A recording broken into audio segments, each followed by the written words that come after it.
Salut à toi, c'est Marc, j'espère que tu vas bien. Ce soir, on se retrouve dans une vidéo où je vais te parler d'une blessure, la périostite. La périostite, qu'est-ce que c'est? C'est une inflammation du périoste, et le périoste, il se trouve sur l'os. Alors, on va s'intéresser un petit peu à la structure de l'os pour comprendre cette blessure, puisqu'au premier abord, c'est assez étrange d'avoir une inflammation au niveau de l'os.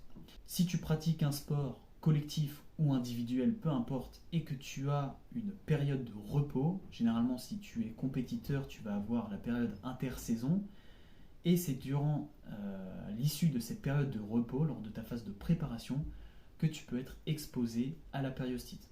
Ton corps, durant cette période de repos, s'est relâché, il a arrêté de se renforcer en quelque sorte, puisque tu as arrêté de le stimuler, et donc, lorsque tu vas lui infliger des contraintes physiques, les chocs que tu viens répéter sur sol dur vont provoquer des vibrations, et c'est ces vibrations le long de ton os qui vont stimuler et créer des micro-lésions, voire des inflammations.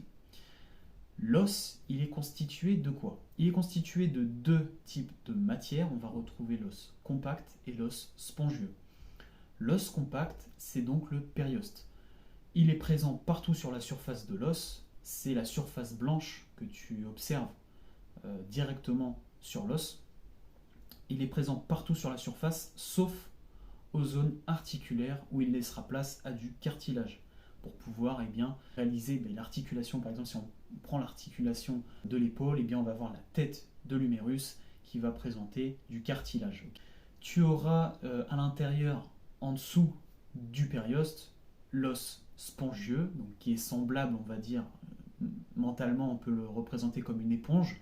À l'intérieur, il va y avoir des travées, et entre ces travées, il va y avoir des trous, des alvéoles, et dans ces alvéoles, il va y avoir de la moelle osseuse. Et c'est dans cette moelle osseuse que se forment les globules rouges.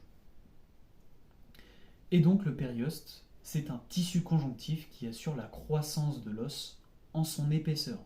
Et comme tu t'en doutes, un tissu conjonctif, c'est un tissu composé donc principalement de collagène, la protéine que je t'ai déjà expliqué dans d'autres vidéos. Je ne sais pas si ça te dit quelque chose, peu importe. Et on va retrouver aussi en dessous du périoste, sur une couche interne, les fameux ostéoblastes qui assurent le remodelage osseux afin de réparer et d'avoir un os en bonne santé. Et donc, ton os, si tu viens le contraindre à des chocs et qu'il n'est pas habitué, qu'il n'a pas eu le temps de récupérer, c'est dans ce cas de figure que tu t'exposes à la périostite. Donc c'est simplement une inflammation au niveau de la zone compacte, donc de la surface de l'os, qui te provoque des douleurs, une sensation un petit peu désagréable. Pour mon cas personnel, faisant du football, c'était au niveau du tibia, juste au-dessus vraiment de la cheville, que je ressentais la douleur. Si on va dire elle est traitée à temps, tant mieux, parce que ça ne va pas perdurer. Par contre, si tu laisses traîner et que tu en fais qu'à ta tête, tu n'écoutes pas ton corps, et bien là tu peux avoir des complications, ça peut être un peu plus compliqué à soigner, du moins ça va être plus long. Les conseils que je peux te donner pour faire face à cette blessure, c'est d'avoir des remèdes anti-inflammatoires. On va avoir le curcuma, qui est donc une épice avec des bienfaits anti-inflammatoires que tu peux ajouter dans tes repas. Je l'utilise quotidiennement et ça m'évite grandement les tendinites. Bref, je t'invite à essayer et tu verras par toi-même un petit peu les résultats.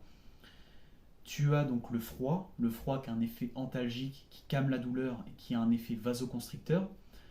Le périoste, c'est ce qui assure la vascularisation de l'os. La vascularisation, c'est l'action de nourrir, donc il va y avoir en fait des petites ramifications au niveau des artères qui vont te permettre de nourrir l'os, apporter les nutriments pour qu'il se développe. Et donc, comme tout tissu, si tu viens le dégrader, il faut lui laisser le temps de se réparer. Donc, en fait, tu as, entre guillemets, quotidiennement, tu peux choquer ton organisme. Lorsque tu fais de la course à pied, généralement, c'est très traumatisant pour les articulations au niveau du genou. C'est la raison pour laquelle on va recommander d'avoir des bonnes semelles, etc., etc. Donc, évite les chocs à répétition sur la surface dans laquelle tu t'entraînes, si c'est en intérieur ou en extérieur, peu importe. Essaye d'avoir des petits coussins ou des semelles en gel pour absorber un peu plus les chocs. Ça t'évitera du moins la douleur et ça t'évitera surtout la périostite si possible. Et donc pour contrer l'inflammation, bien évidemment, vu que tu as compris que c'était vascularisé et que c'était nourri, apporte aux cellules ce qu'elles ont besoin pour laisser le temps et le repos agir afin de réparer l'os, tout simplement. Donc consomme des aliments riches en collagène, consomme des aliments riches, comme on l'a vu, en calcium et en phosphate. Essaie d'apporter et diversifier ton alimentation afin d'apporter à tes cellules ce qu'elles ont besoin pour reconstruire la structure. Voilà, tout simplement. J'en ai fini pour cette vidéo. Si jamais tu as des questions, n'hésite pas à me les mettre en commentaire. Sur ce, je te dis prends soin de toi et on se dit à la prochaine.